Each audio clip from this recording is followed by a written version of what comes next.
Okay, so we have the audience, and this is Kim Dodson's informative speech. Konnichiwa. My name is Kim Dodson, and today for my informative speech, I'm going to speak a little bit about the culture of Japan. Japan is a group of about 7,000 islands located in the North Pacific, and it's situated by Russia, Korea, and China. Its history dates back to prehistoric times, and much of its past is still present today, because Japan is a country deep-rooted in tradition. There's a lot to learn about Japan, but today I'm going to focus on three main topics: their religion, their way of living, and etiquette, more specifically bowing. The Japanese people practice Buddhism and Shinto, with Shinto being their main religion and the one that dates back the longest. Shinto translates to way of the gods, and it is a form of nature worship. The Japanese are very optimistic people and believe that people are essentially good. There's no right or wrong, and evil is caused by evil spirits. To ward off evil spirits, they have many rituals and festivals called Matsuri during the year. During these festivals and rituals, they hold purification prayers and offerings to the gods called kami. Kami are sacred spirits that take the form of things in nature like mountains, trees, and rivers, or animals. They also believe that when humans die, they become kami also. The most famous kami in Japan is the sun goddess Amaterasu. She lives in the grand shrine of Ise, which is pictured here. This is the holiest place in Japan.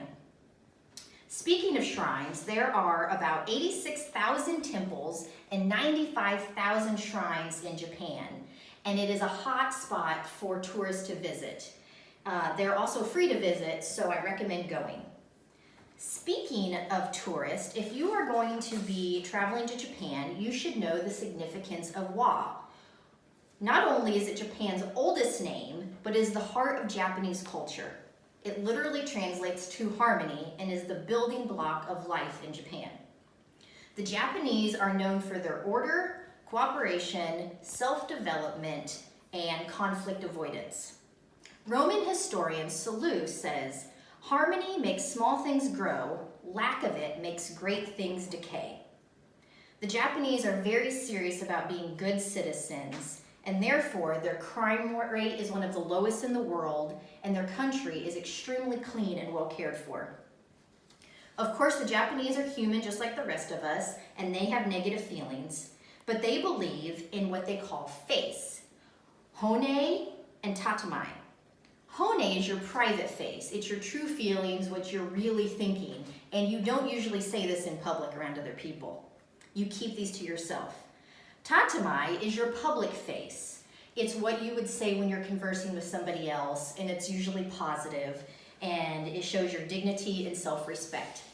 To lose face is not an option for the Japanese. It would be embarrassing and bring shame, not only to you, but to other people. So you want to make sure that you never do anything to make somebody else lose face either. Another trait important to the Japanese is humility. It's very important to them. A Japanese proverb states, "The nail that sticks up gets hammered down."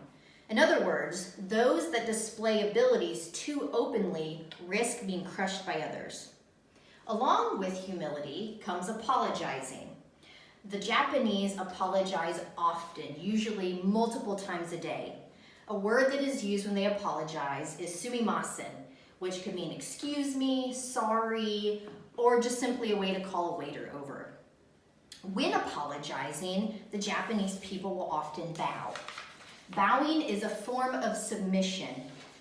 As children, they were used to be taught to bow before they could even walk. The mothers would physically get them to bow, and then it just became instinct, and they don't even think about it. There are three different types of bowing: light, medium, and deep. Deep bows aren't really used anymore. They historically were reserved for when you met an emperor, a dignitary, or a samurai.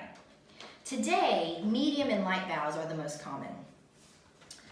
A medium bow is one that you would do when you're showing somebody a lot of respect or sorrow or apology. You'd put your hands at your side and bow to a 45-degree angle and hold that for about 2 to 3 seconds. A medium bow is a little bit more casual. It would be something for family or friends or coworkers. Again, you'd have your hands at your side and you'd bow only to a 30-degree angle and hold it for 1 to 2 seconds. There's also a really casual bow for somebody that you know really well. You could have your hands at your side, or if you're holding on to something, you can just hold on to it, and you may even just nod your head. Females, interestingly enough, do not put their hands on their side. They hold their hands in the front.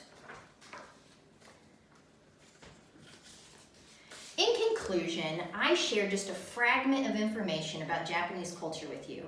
I started with Shinto, their religion. We also talked about wa, their way of living, and etiquette, specifically bowing. Japan has a unique culture that sets them apart from the rest of the world.